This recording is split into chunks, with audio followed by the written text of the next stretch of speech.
Atenção! Começa agora uma teleaula de Ciências do Ensino Fundamental. Você vai assistir a teleaula de número 62. Bons estudos!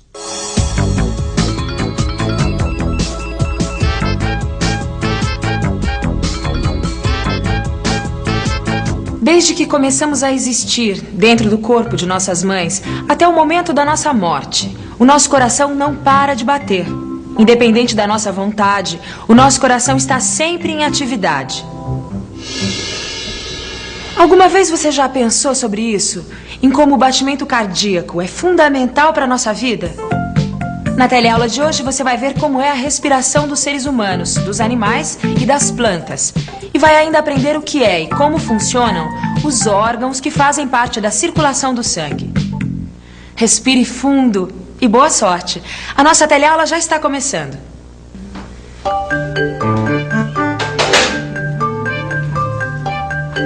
Roberto! Oi? O que esses corações estão fazendo aqui dentro da geladeira? Não, porque pelo que eu saiba, a gente não tem nenhum sanduíche de coração no cardápio da lanchonete, né? Não, mas esses corações são meus. Eu pedi pro Roberto guardar pra mim. Seus? Quer dizer, meus não, né? Eu vou usar esses corações de boi numa aula que eu vou dar sobre respiração e circulação. Nossa, só de pensar nessa aula, meu coração bate mais rápido. E você? Você já pensou alguma vez como funciona o coração? Para a gente entender melhor o que é e como funciona o nosso coração, vamos pensar numa bomba d'água. Como a gente pode ver, a bomba está constantemente puxando água. Pois é a mesma coisa que acontece com o coração, que está sempre empurrando, ou seja, bombeando o sangue que entra nele, num movimento contínuo, sem parar. Sem parar? Pensando bem, nosso coração não para mesmo nunca de bater, né? É, muito bem pensado. Se parar de bater, a gente morre, né, Maria? E vocês pararam pra pensar que, apesar do coração não parar de bater, isso acontece independente da nossa vontade? Como assim? Porque tem um órgão que controla os movimentos respiratórios e os batimentos cardíacos. Esse órgão é o encéfalo. Então o encéfalo faz com que o coração impulsione sangue para todo o nosso corpo constantemente, independente da gente pensar nisso. Eu aqui não posso pensar nisso agora, que eu tenho que pagar essas contas no banco. Tchau pra você. Tchau. Tá bom. Ô, Lineu, explica melhor isso, assim. Quer ver? Como você está vendo, o sangue é impulsionado pelo coração e é espalhado para todo o corpo, levando as substâncias necessárias para a manutenção da vida. Quer dizer então que é o sangue que espalha substâncias pelo nosso corpo? Isso. O sangue também transporta substâncias que o próprio corpo produz, mas que não são necessárias ou que são tóxicas. Então essas substâncias são transportadas até os rins, onde elas são filtradas e eliminadas. E quem mantém o sangue circulando é justamente o coração. Mas como será que é o coração? Será que ele tem mesmo a forma de um coração? Vamos dar uma olhadinha. Como a gente pode ver, o coração está localizado na frente do peito, logo atrás das costelas, ocupando uma posição central, mais voltada para a esquerda. Ele é um órgão musculoso, mas sem rigidez, o que torna possível que ele se contraia regularmente para expulsar o sangue. Maria, quer ver? O coração, ele é dividido em dois lados, tá vendo? O lado esquerdo e o lado direito, como se fossem duas bombas. Por aqui, o sangue vai para os pulmões. Por aqui, ele vai para o resto de todo o corpo. Nossa, que incrível. E depois, por onde o sangue corre para atingir os órgãos? Então, eles correm por tubos, assim que nem esses, que são chamados de vasos sanguíneos, tá certo? E ele faz sempre o mesmo percurso. Como assim? É isso mesmo, eu vou ler para vocês. O sangue segue sempre o mesmo caminho, realizando duas funções básicas. Uma é a troca de gases da respiração, onde recebe oxigênio e elimina gás carbônico. E a outra é o transporte por todo o corpo desses gases e das outras substâncias. Essas duas funções são realizadas simultaneamente. Saindo pelo lado direito, o sangue vai para os pulmões, volta para o lado esquerdo, vai para o corpo todo e volta pelo lado direito. Um sistema perfeito. Só tem uma coisinha que tá me deixando assim encafifado. Como o sangue pode se espalhar tanto pelo corpo dentro dos vasos sanguíneos? E tem mais, o sangue é bombeado em direção à cabeça ou nossos pés. Como é que ele faz pra voltar?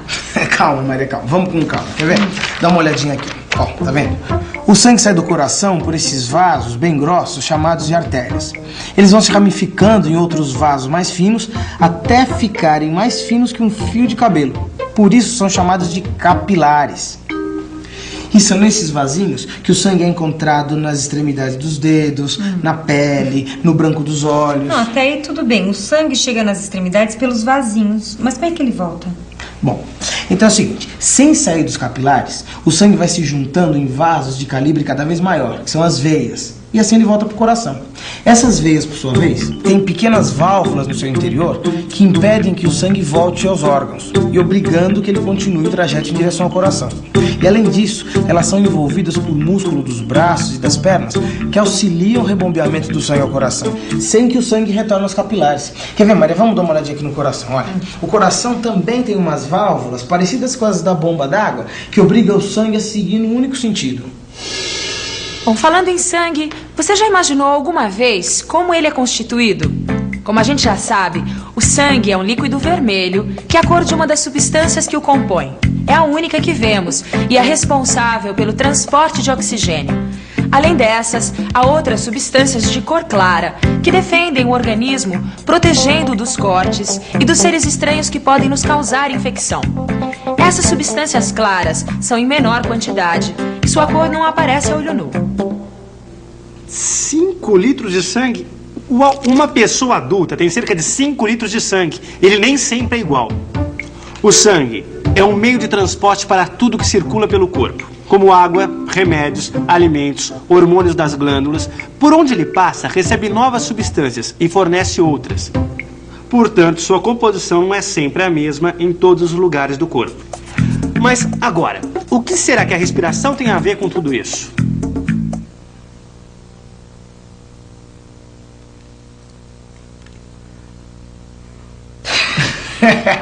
Tá vendo? Não falei? A gente consegue ficar um pouco mais de um minuto sem respirar. Nossa, deu um mal-estar horrível. É, mas é normal. Depois de um minuto não tem jeito mesmo. Agora, o coração não dá pra fazer ele parar de bater, né?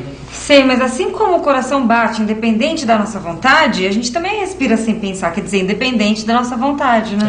É, mas a gente não para nunca de respirar, apesar das variações, né? Quer dizer, se você corre, a respiração ela é mais rápida, se você tá parado, ela é mais lenta, mas o ar tá sempre entrando e saindo do nosso corpo. Exatamente como está aqui. Quando eu respiro, os pelinhos do meu nariz se mexem. Por que será? O ar entra pela boca ou pelo nariz e segue por meio de tubos até os pulmões. O ar que entra pelas narinas passa pelas fossas nasais, um espaço oco entre o nariz e a garganta, recoberto por uma membrana mucosa fina, úmida e cheia de vasos sanguíneos. E é graças aos pelinhos das narinas que o ar entra mais limpo nas fossas nasais, onde ele também se aquece, pois as fossas são pequenas câmaras quentes. Mas o ar também pode entrar pela boca. De um jeito ou de outro, passa pela faringe, que é a nossa garganta, a caminho dos pulmões. Olha só. Alguns animais, como jacarés, as cobras, as aves e ainda muitos outros que vivem em contato com o ar também respiram pelos pulmões. Ó, Maria, nesse frango aqui dá pra gente ver bem a localização dos pulmões. Quer ver, ó? Olha lá na frente. Ah, que legal! Legal, né? Então, os pulmões estão no tórax, protegidos pela caixa torácica, que é formada por costelas. Mas e o ar, hein? Como é que ele entra e sai dos pulmões? O ar entra e sai dos pulmões, levando o oxigênio para dentro do corpo e trazendo o gás carbônico para fora, através de um sistema de tubos ramificados. O maior desses tubos é a traqueia, que vai da garganta até a parte superior do tórax, medindo uns 10 centímetros de comprimento no caso do homem. Depois a traqueia se bifurca em 2 tubos curtos, os brônquios direito e esquerdo, que penetram nos pulmões. A partir daí, os brônquios vão se ramificando, diminuindo seu diâmetro e se espalhando no pulmão. Como os ramos de uma árvore. Isso, e nas extremidades desses tubos mais finos, chamados bronquíolos, tem uns saquinhos cheios de ar, muito pequenos e muito finos, chamados alvéolos pulmonares. São mais de 300 milhões de alvéolos pulmonares numa pessoa adulta, que formam a estrutura básica do pulmão. Aí, Maria, tá vendo? São 2 pulmões, tá vendo? Olha, aqui eu tenho um pulmão de boi que dá pra gente ter uma ideia melhor. Olha aqui, ó. Os pulmões são 2, eles têm essa consistência esponjosa, eles são cobertos por inúmeros vasos sanguíneos que trazem o sangue que vem do coração. Bom, agora que eu já sei como é que são os pulmões, vamos agora à grande questão. Como o pulmão funciona? É, assim, do golfinho, por exemplo? Bom, o golfinho, ele é um mamífero, né? Que nem o boto, a baleia. Então, como todos os mamíferos, eles têm pulmões e respiram oxigênio do ar. Então, apesar deles viverem na água, eles vêm de tempos em tempos à superfície para respirar.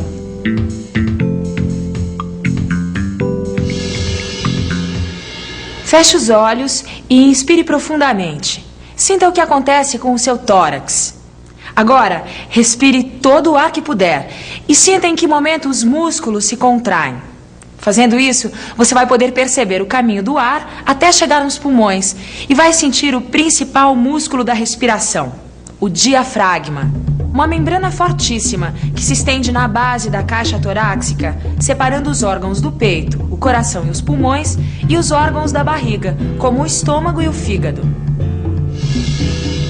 Quando o diafragma se contrai, ele fica mais baixo, plano, e o volume do tórax aumenta, possibilitando a entrada do ar. Como esse fole, quando o diafragma relaxa, ele fica com uma forma abobadada, comprimindo levemente os pulmões e auxiliando a saída do ar. Quando a gente força a respiração, o volume do tórax aumenta. Mas de um jeito ou de outro, o ar chega nos pulmões mudando de composição. Uma parte do oxigênio passa para o corpo e o gás carbônico produzido pelo corpo passa para o ar. Mas e com as plantas e os animais que não são mamíferos? Será que é assim que acontece também? E os insetos, hein? Os insetos não têm pulmões. Não? Como é que eles fazem para respirar? Bom, o ar entra e sai por uns orifícios que eles têm do lado do corpo, né? Então são pequenos tubos ramificados, que nem uma árvore, que a gente chama de traqueias. E as plantas? As plantas não têm pulmão, não têm traqueia e não tem nenhuma estrutura especial para respiração. Na verdade, ó, quer ver? Dá uma olhada aqui nessa foto, ó. Nas plantas, o ar entra pela folha por esses pequenos orifícios aqui, ó, que só dá pra gente ver por microscópio.